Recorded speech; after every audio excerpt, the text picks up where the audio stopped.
महाभारत की गाथा में कौरवों के मामा श्री शकुनी को अपनी कुटिल बुद्धि के लिए विख्यात माना जाता है। छल, कपट और दुष्कृत्यों में माहिर शकुनी ने युद्ध तक पांडवों के विनाश के लिए कई चालें चली। महाभारत जितनी कौरवों और पांडवों के चारों ओर घूमती है, उतनी ही शकुनी के आसपास भी घूमती है। कौरवों और पांडवों के बीच जबरदस्त मनमुटाव पैदा करने में और फिर इस झगड़े को महाभारत जैसे युद्ध में तब्दील करने में शकुनी का ही हाथ था। महाभारत में शकुनी एक ऐसा किरदार है जो अपने आप में कई रहस्यों को समेटे है। उनमें से एक रहस्य यह भी है कि शकुनी ने अपनी मृत्यु के समय ऐसा कौन सा सवाल भगवान श्री कृष्ण से पूछा था जिसे सुनकर स्वयं भगवान श्री कृष्ण भी पल भर के लिए मौन हो गए थे। एक ऐसा सवाल जो युद्ध, धर्म और कर्म के पूरे नजरिए को बदल कर रख देता है। मित्रों, महाभारत युद्ध के बाद कुरुक्षेत्र का मैदान लहूलुहान हो गया था। हर तरफ सिर्फ विनाश और शोक का माहौल था। कौरवों का अंत हो चुका था और पांडव इस धर्म युद्ध में विजयी हो गए थे। लेकिन मित्रों, इस युद्ध के बीच एक और दिलचस्प कहानी चल रही थी और वह थी शकुनी की कहानी। शकुनी जो गांधार साम्राज्य के राजा और कौरवों के मामा थे। शकुनी जो अपनी बहन गांधारी के लिए कौरवों के घर से जुड़ गए। लेकिन शकुनी के मन में कौरवों और पांडवों दोनों के प्रति गहरी नफरत और बदले की भावना थी। शकुनी की चालाकियां और षड्यंत्र ने महाभारत की हर बड़ी घटना को जन्म दिया, चाहे वह द्रौपदी का चीरहरण हो या फिर द्यूत क्रीड़ा। लेकिन क्या आपने कभी सोचा है कि शकुनी ने ऐसा क्यों किया और शकुनी ऐसा क्यों बना? क्या वजह थी जो शकुनी को इतना निर्दयी और चालाक बना देती थी?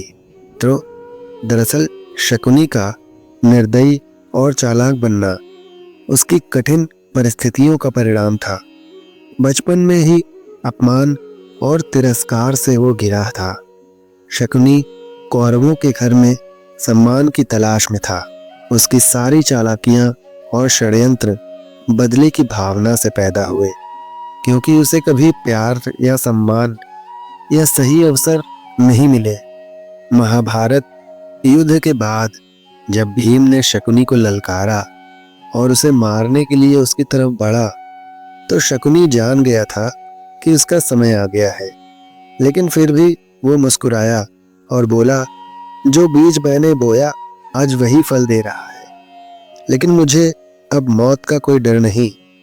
मेरा सवाल तो उस भगवान से है जिसने इस पूरी सृष्टि को रचा है। बस फिर क्या था, भीम ने शकुनी पर तेज हमला किया और उसकी ताकत से वह गिर पड़ा।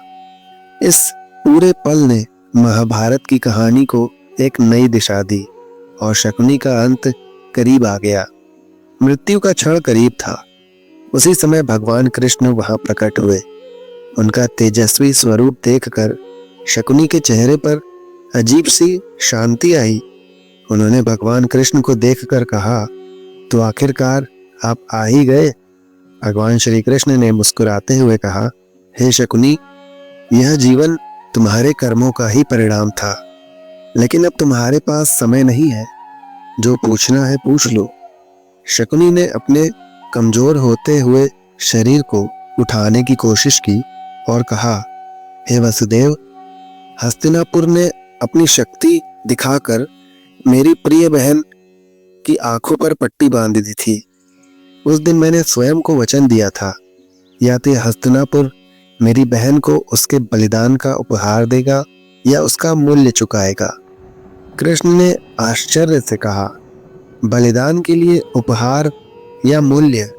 जो बलिदान को व्यापार मानता है उसे पीड़ा तो अवश्य प्राप्त होती ही है। विचित्र बात है कि बलिदान दिया आपकी बहन ने और उसका व्यापार बनाया आपने।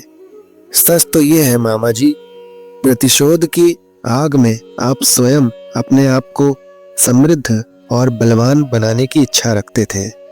अपने कर्मों को बलिदान कहकर अपने आप को मत छलिए मामा जी। भगवान श्री कृष्ण की ये बात सुनकर शकुनी बोले, हे माधव, मैं जानता हूँ इस युद्ध के पीछे मेरी बड़ी भूमिका थी, लेकिन एक बात बताइए, क्या मेरा जन्म और मेरा जीवन सिर्फ इस विनाश के लिए था?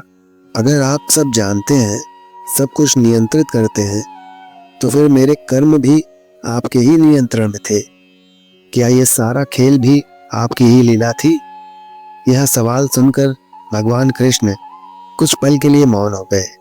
भगवान कृष्ण ने गहरी सांस ली और कहा, शकुनी, तुम्हारा प्रश्न महत्वपूर्ण है।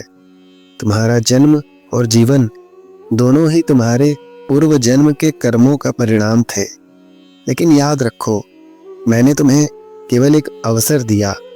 निर्णय और कर्म हमेशा तुम्हारे हाथ में थे।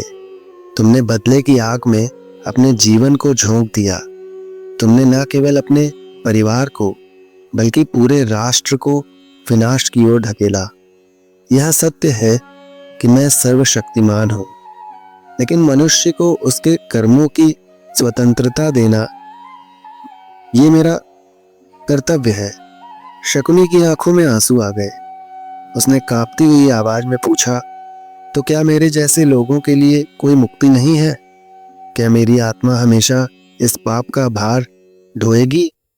कृष्ण ने गंभीर स्वर में कहा, मुक्ति हर आत्मा का अधिकार है, लेकिन इसके लिए तुम्हें सच्चे हृदय से अपने कर्मों का पश्चाताप करना होगा। जीवन का उद्देश्य सिर्फ बदला लेना नहीं है, बल्कि धर्म को समझना और उसे निभाना भी है। तुमने यह समझने का मौका गवा दिया, लेकिन आत्मा की यात्रा यहीं समाप्त नहीं होती। भगवान कृष्ण के उत्तर ने शकुनी को गहराई से प्रभावित किया।